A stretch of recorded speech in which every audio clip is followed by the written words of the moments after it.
Saya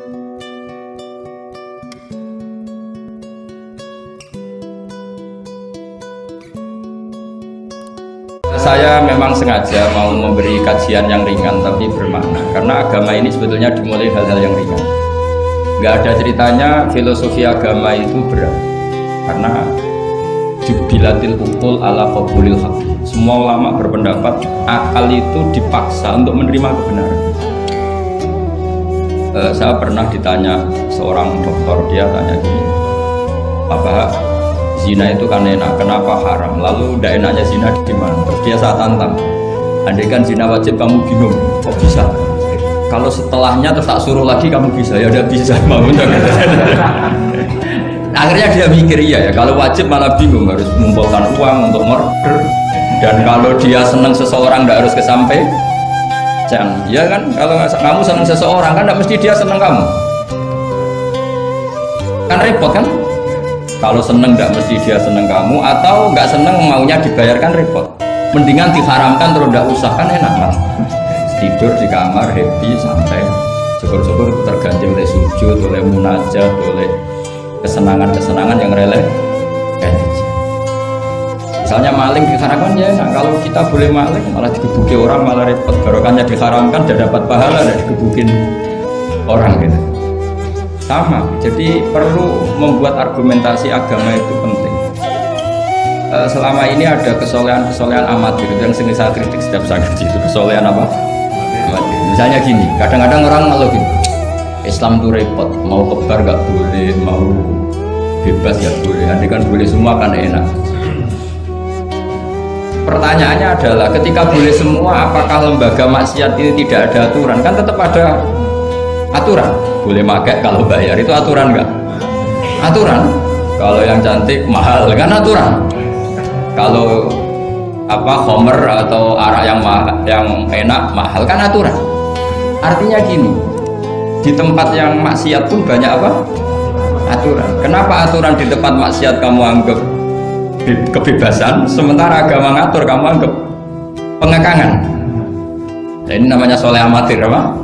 Soleh amatir itu yang latihan soleh. Tapi kalau solehnya sudah lama, kayak saya ini masuk soleh sudah lama, tidak tahu saya. Dari Gus Bak Syukur yang nggak seneng namanya akan komentari ujub, ya sudahlah itu biasa manusia seperti sama merengut, yang senang akan bilang pemikir serius, yang nggak seneng kok merengut orang ita itu ya gitu, yang seneng bilang itu sibuk ngalor ngidul, yang nggak seneng kan bilang ita itu. Jadi itu kan nggak usah dipikir lah, komentar orang itu nggak usah. Jadi ini penting saya utarakan. Sehingga saya berpikir, terutama untuk zaman akhir, saya ulang lagi, terutama untuk zaman akhir, saya buktikan sekian ayat. Sebenarnya saya hafal Quran, tapi ini tak bawa Qurannya supaya nanti kamu bisa nyari ayatnya. Syukur-syukur kamu bisa nyanyi saya hafal Quran, bagus. Kalau enggak ya kacau. Sekarang kan banyak orang bantah ke orang hafal Quran, dia sendiri nggak hafal. Saya sering di Jogja, saya mau tanya tafsir sama jenengan, karena tafsir Kemenak itu ada kesalahan sekian 2000 itu, tak tanya kamu hafal Quran enggak? Aduh repot ini kita sendiri. Ini kayak Tyson tinju sama Elias Pikal gitu. Kalau kelasnya nggak sama mati gonya kan.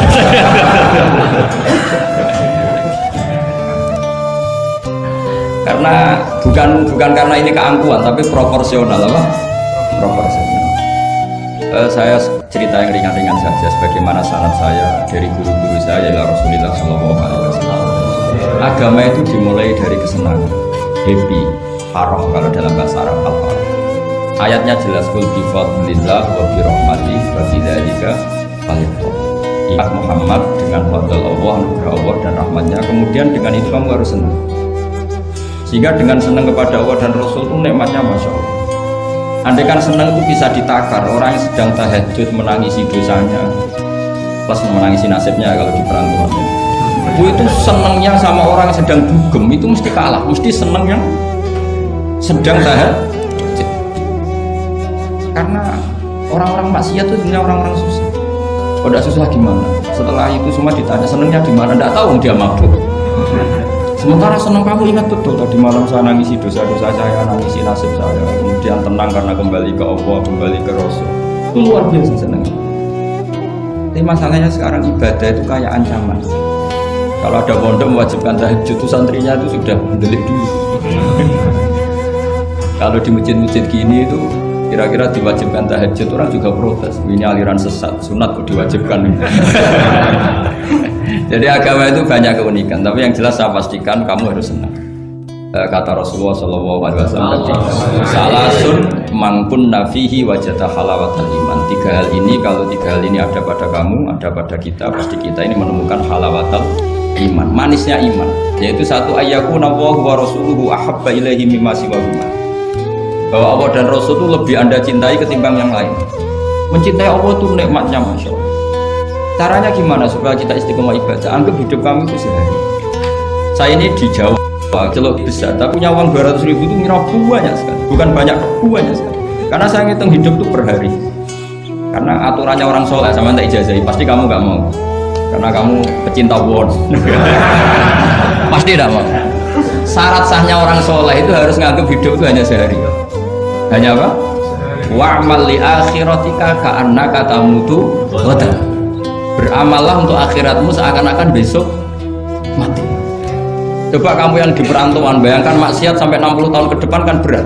Sampai seminggu saja kira-kira berat kan. Tapi kalau bayangkan saya tidak akan maksiat semalam ini karena besok saya mati, sukses. Besok berpikir gitu lagi, saya tidak akan maksiat kan hanya sehari. Ternyata besok hidup lagi. Berpikir gitu lagi, tahu-tahu mati betulan setelah 60 tahun. Jadi itu apa ya, satu konsep dari Rasulullah supaya orang itu meninggalkan maksiat itu ringan karena bayangannya hidup hanya. Coba yang ahli maksiat itu diberitahu besok kamu mati, kira-kira malamnya masih ada. Kamu maksiat itu karena bayangkan hidup masih lama. Makanya kata Quran, wahai orang-orang yang beriman, alam yakni lilladzina amanu an takhsha qulubuhum li dzikrillah wa ma nazala minal haq. Orang-orang iman itu sudah saatnya khusyuk. Kamu jangan seperti orang-orang dulu. Orang-orang dulu fatola alaihimul amatu faqasat qulubuhum. Orang itu menjadi wangkot, menjadi keras hatinya karena merasa hidupnya itu panjang. Ini penting, ini konsep-konsep yang ada di hadis sahih. Jadi tidak perlu kamu soal ini sahih apa enggak, tak pastikan sahih. Saya ini baca hadis lama sekali. Jadi yang nyoal harus imbang. Kalau enggak kayak Tyson dengan Elias Pikal. Supaya clear, supaya jelas. Saya sering ketemu para pemikir di Jogja dan berkali-kali saya bilang harusnya diskusi itu imbang. Ini bukan karena keangkuhan tapi karena proporsional. Awal maksiat itu dimulai karena tidak senang tercari kesenangan dan pilihannya maksiat. Coba kalau kesenangan itu ada pada Tuhan, itu luar biasa.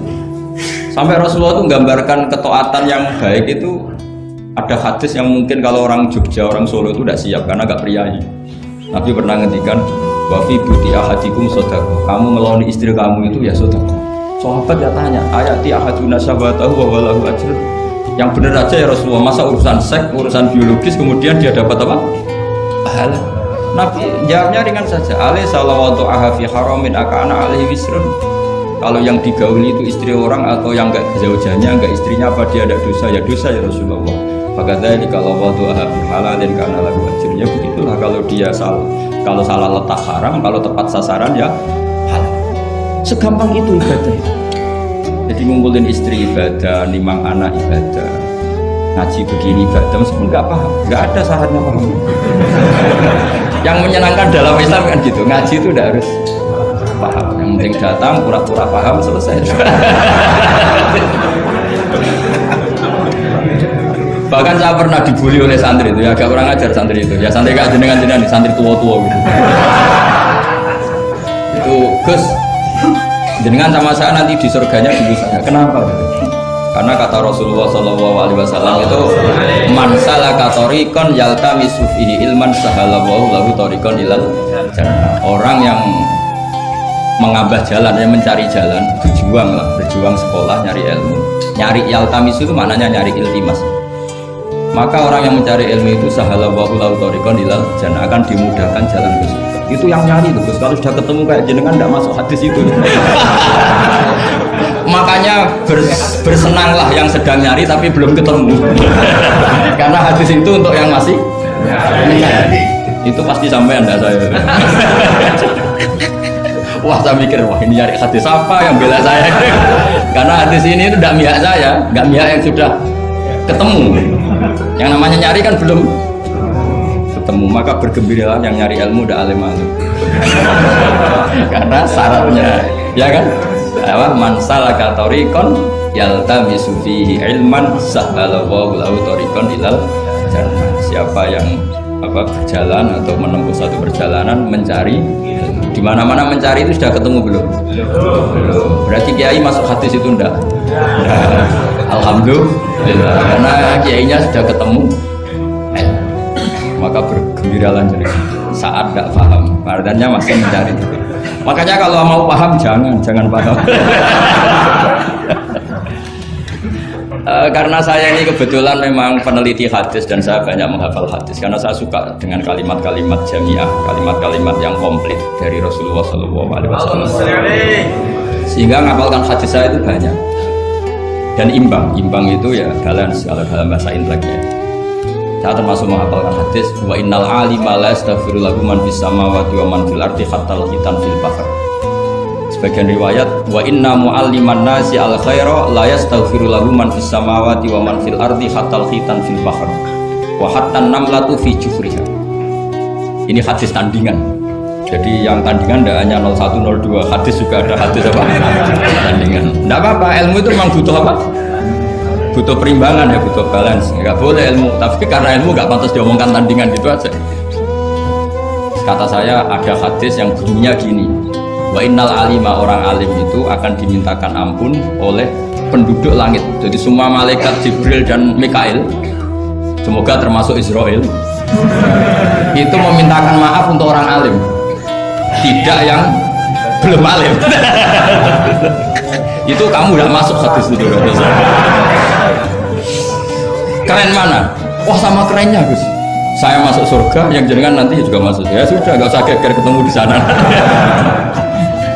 Jadi ini penting. Nah sekarang problem Islam sekarang adalah yang garis keras pakai hadis-hadis garis keras untuk mengadili yang garis lunak, yang garis lunak pakai hadis-hadis yang garis lunak untuk mengadili hadis kelompok-kelompok garis keras itu tidak fair. Nggak fairnya adalah Islam itu kafah itu ternyata konsepnya itu komplit, tidak boleh separuh. Saya punya sedikit ini yang agak serius, tapi tidak usah masukkan hati. Nanti kalian protes nggak bagus Israel. Begini, Abu Bakar As-Siddiq itu terkenal layyinal janib, mutawadhi, layyinal janib, sahlal akhlak, namanya layyinal janib. Orang yang sopan sekali, santun sekali, santun, sopan, terus simpatik, sangat-sangat simpatik. Namanya Abu Bakar As-Siddiq. Tapi ketika beliau sudah iman, beliau iman itu kalau nggak salah ya kira-kira Saniyasnen atau ya Salisa Robi'ah atau berapa. Karena kalau dalam sejarah awaluman amanah itu sebetulnya Khadijah. Awaluman amanah mutlakon itu sebetulnya Khadijah. Awaluman amanah mutlakon bisa saja Sayyidina Ali, dan awaluman amanah mutlakon bisa saja Abu Bakar Siddiq. Saya sedikit cerita ya supaya tidak gaduh dalam sejarah. Ketika Rasulullah umur 25 itu, ketika beliau umur 20 itu Khadijah itu karena punya paman penginjil namanya Waraqah bin Naufal, itu sudah tahu kalau Nabi akhir zaman ya Muhammad itu, sehingga dia memerintahkan hulamnya namanya Maisarah. Maisarah itu nama cowok, nama lelaki. Ini perlu dicatat. Nanti kalau kamu tahu Maisarah menemani Nabi dalam perjalanan, terus kamu tiruah cari Maisarah ya. Maisarah itu nama lelaki ya. Lihat ya, Maisarah itu nama. Orang Arab memang lucu, biasa nama lelaki pakai tak muannas kalau dalam ini Mas Rois ini bahasa gontornya itu. Kalau bahasa Arab biasa Maisarah lelaki, Tolha lelaki, Hamzah lelaki. Jadi biasa kalau dalam bahasa Jawa kan enggak, soleh dan solihah, muslimin dan muslimat, pokoknya kalau ada tak itu mana. Bahasa itu agak gak harus, tapi tahunya baru gitu sudah bagus, bisa naik kelas. Akhirnya Maisarah itu disuruh Khadijah khusus untuk meneliti Muhammad. Dulu masih jangkar karena belum Rasulullah. Setelah diteliti di perjalanan ke Syam mengikuti dagang, semua keajaiban dan alamat nubuwah itu ada semua, termasuk tudilul ghamama tuti'us sahai. Setiap perjalanan yang terik itu matahari pas apa? Ghamamah itu apa? Mendung mengayomi Nabi. Saya termasuk orang yang ditakdir pernah di pohon tua yang dulu jadi alamat nubuwah. Di Jericho itu ada pohon tertua di dunia. Pas saat di situ malah ada film dokumenter Kristen pas itu. Karena pohon itu semua nabi pernah duduk di situ, termasuk Nabi Isa dan Nabi Muhammad SAW. Dan itu para pendeta tahu reaksi pohon. Jadi kalau duduk, kalau sampean yang duduk pohonnya agak reaksi biasa aja. Tapi kalau nabi yang duduk itu akan direaksi. Misalnya nabi duduk di barat, kemudian matahari teriknya dari barat, pohon itu akan pindah ke barat supaya geser. Sehingga Rohibul Khairo itu tahu ini calon nabi sesuai definisi atau kriteria yang.